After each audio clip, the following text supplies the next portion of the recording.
please. Surface the camera. The camera is too close. You are blocking us. Yes.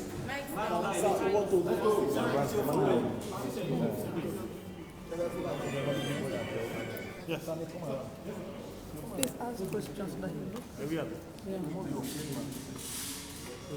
Can't you just... So for the benefit.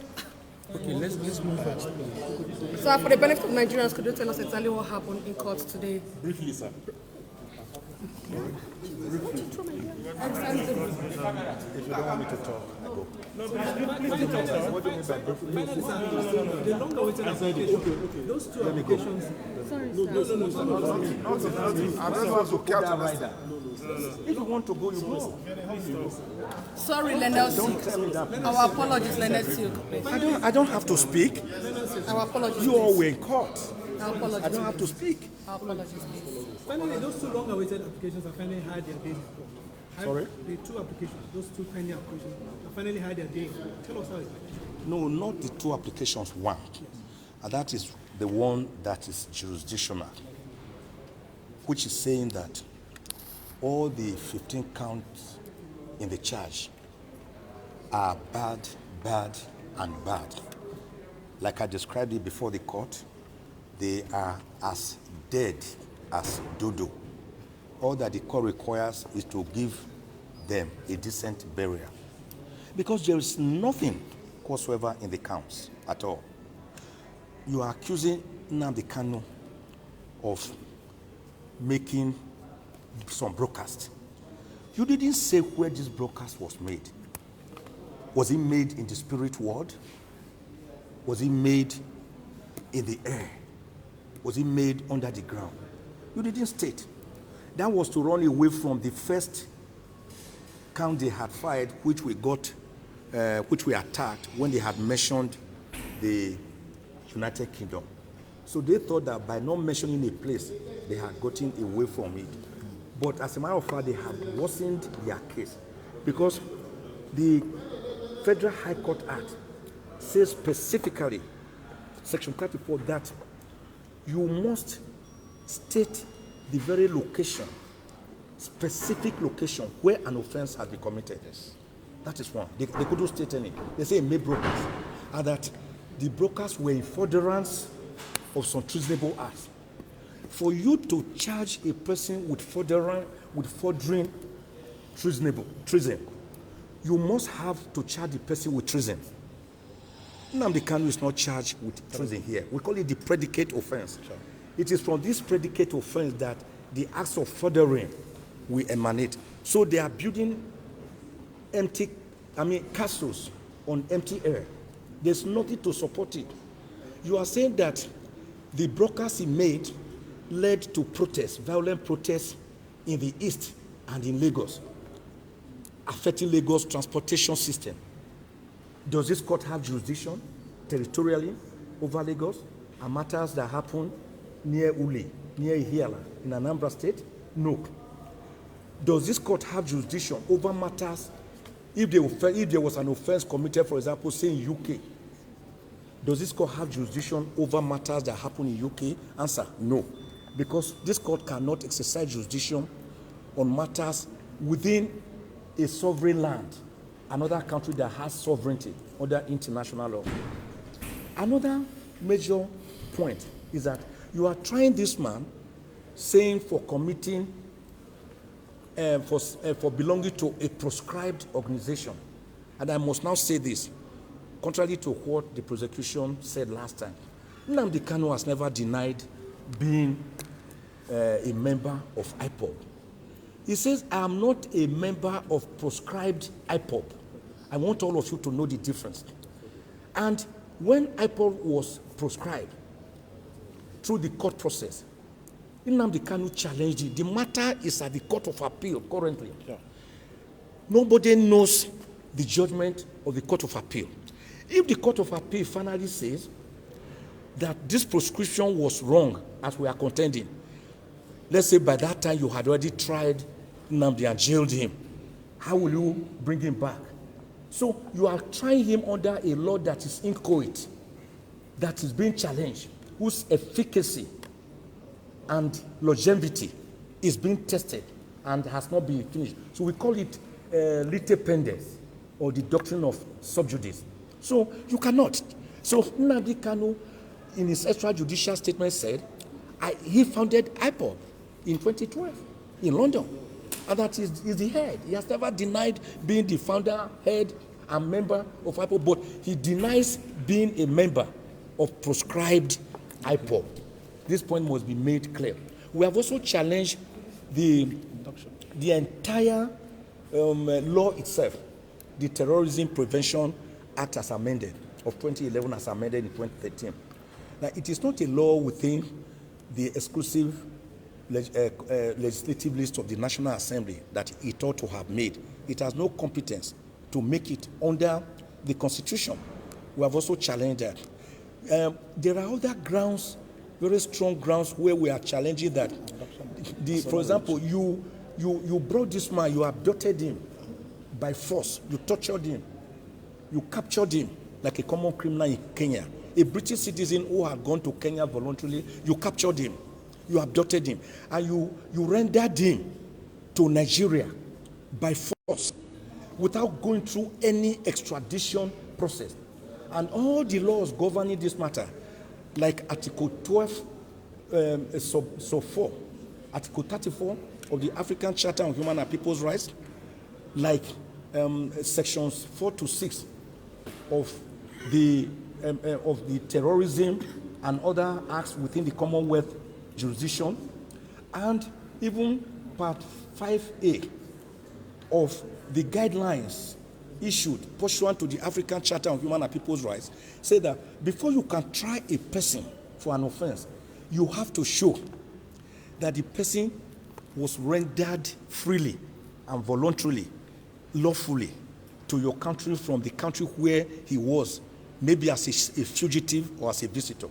But Nnamdi Kanu was captured in Kenya and brought here extrajudicially to Nigeria to face trial. That cannot make any count based on that to stand. It is like saying that you can destroy a person ahead so as to have the chance to try the person. So we raise some very fundamental steps. And in any case, in any event, the entire 34 grounds that we fight, the entire affidavit and better affidavit, including points of law, they could never deny any of them. They just did what you call general denial by saying the prosecution denies the affirmance in your affidavit. What are you saying to it? What did they say to the fact that Nnamdi Kanu was extrajudicially rendered and renditioned to Nigeria? They don't have a word. What do they say to the fact that this case is on appeal and you cannot charge a person on a law that is still inchoate? They have nothing to say. What do they say when we said that this court has no jurisdiction? Because you have not said that the law was breached here. You are saying it was breached in another country and it had ricocheting effects here. Where is the predicate offense, which is terrorism, which you did not charge him for? They have nothing to say. So everything they have here is hollow, and hollow. And that is why we are telling the court to strike out the 15-count charge, discharge and acquit Nnamdi Kanu, let him breathe the fresh air of Nigeria, and let him go home a free man. So a quick one, you brought the issue about his glasses up in court, that they're scared he may go blind. Could you give us an insight into? Yes, and also the clothes. About the issue of yes, in 2015, when the trial first started, Nnamdi Kanu's glasses were seized, and they are still with the DSS. Till date, he has no glasses. So when he now ran abroad for his jail life, when the military invaded his home at Afaraoku, Ibeko, Umuahia in Abia State on the 14th of September 2017, he escaped by the whiskers of his hair. True, he was just lucky. Don't forget that on that day, 28 unarmed civilians, innocent civilians, were gruesomely murdered. So he escaped. And that's the person you are saying jumped bail. What you jump bail when instead of coming to court for trial, you voluntarily escape. But when you escape, when you run away from death, that cannot be jumping bail. Nnamdi Kanu would have died. So when he now went to London, where he's also a British citizen, he had another glass, which again was seized from him and broken when he was captured in Kenya like a common criminal and forcefully renditioned to Nigeria. So today he has no glasses to use. So the court now has ordered the DSS to ensure that he gets his glasses. Then on the issue of clothes, if I'm here, Ejiofor, and the younger brother of Nnamdi Kanu and others have taken clothes to him 3 times. And they will refuse to take the clothes. It's today we are hearing for the first time that the reason is that one of the clothes had the motif of a lion. That is a lion. We all know this. Ishagu, this Igbo clothes. I have some of them. Some have elephant, lion, tiger, giraffe. Some have cock. Some have antelope. So it wasn't meant to intimidate the court or to make any point. So we are hearing today that they won't want that kind of cloth. And the court has made it clear that it is better, instead of wearing a cloth that has that motif, he should wear plain clothes. The design of which is still left to him, it should be plain. It could be black, red, white, green, yellow, sky blue. It doesn't matter. And we also agree to that effect. That from now onwards, the cloth we give to him will be plain clothes. We didn't know that was the headache of the DSS. According to what the director said, he said it goes against their procedure. And Nnamdi Kanu, like the obedient young man he is, he nodded and told the court that I agree. I will do as you have said. So it wasn't really an issue at all.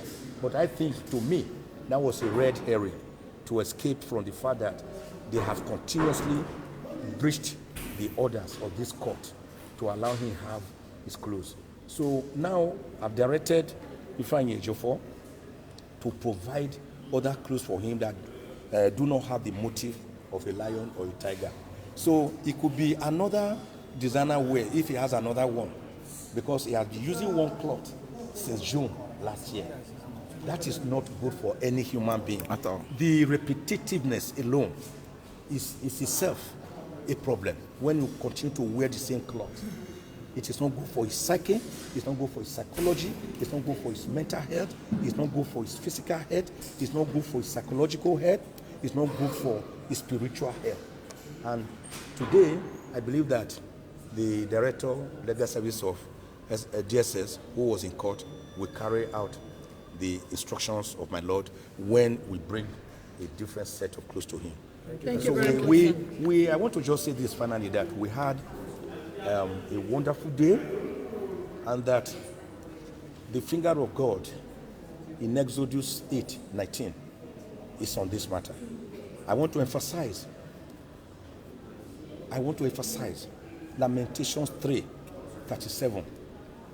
Who is it that speaketh, and it cometh to pass, if God has not commanded it?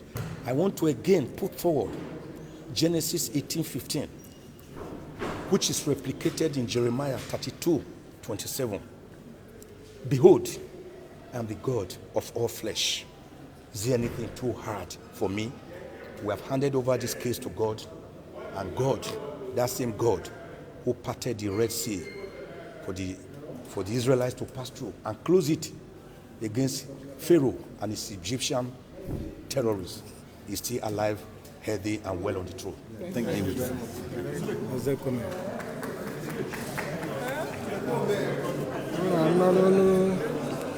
Ndị ọkaiwu Nnamdi Kanu ebe ha kwuru maka ikpe si wee gaa n'ụlọ ikpe tata, onye isi ụlọ ikpe eyiara n'ikpe anụ maka ọ gazie na Eprel, ụbọchị 8 na Eprel, ebe a ga-ekpebizi ma ga-aga n'iru kpee ikpe a ka ya tupu ya n'iru.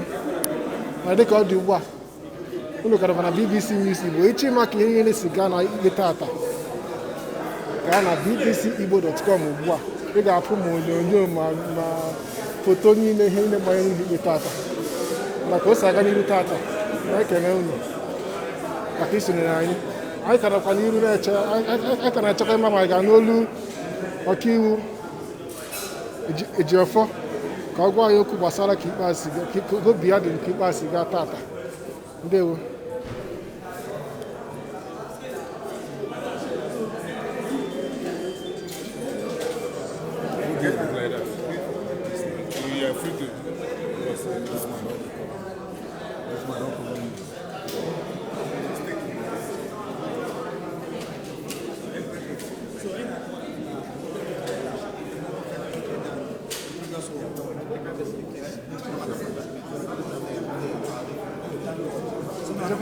Today's court hearing is perfectly okay, and they compared to the previous one, and we are heading forward, we're moving forward for the greater. So where did we miss? Okay, we just when the man address again at page, and address because what I can pass it down, go be the and everything. Oh, wonderful! It went well, and application challenging the charge, competence of the charge, and jurisdiction of the court was taken today, adjourned to 8th of April for judgment. Of course, in that application, we raised fundamental issue the court actually requested to look into, taking some time to look into it because we raised a number of issues, challenging even the laws they relied upon on framing the 15-count charge. So it's going up for ruling on 8th of April, and we believe that day will be the end of the case. Thank you so much. What's your expectation on that 8th of April? No, we're coming here on 8th for victory, and nothing less than that. April 8th just for victory. There's no charge before the court. No, it's, of course, he's delighted and in firm spirit. Thank you. Thank you so much. Ọkaiwu Ejiofọ ka ọ gwara anyị na arụdị Nnamdi Kanu na ha na-enwe olileanya na ikpe a ga-agbụ n'Epril ụbọchị 8 n'Epril. Dịka ọ dị Igbo anyị ka na-enwetakwara n'aka nọ ka m si kwuo na mbụ ị gaa na bbcigbo.com ị ga-afụ ihe niile mere n'ụlọ ikpe tata na onyonyo ma foto ma akụkọ niile akọ n'ụlọ ikpe ma ihe niile ọkaiwu ndị Naịjirịa kwuru na ihe niile ọkaiwu ndị Nnamdi Kanu kwuru na Nnamdi Kanu n'onwe ya ka arụsiri edekwana ya nụ unu ga-afụ ihe niile na bbcigbo.com gaa na ebe a kịta ka unu nweta akụkọ n'uju anyị ga-apịnye ebe anyị ka nakwa n'iro na-ewetara unu ka o si aga enwekwa ka akụkọ si gbanwekwa anyị ga-ewetakwara unu ka o si aga. Ndewonu.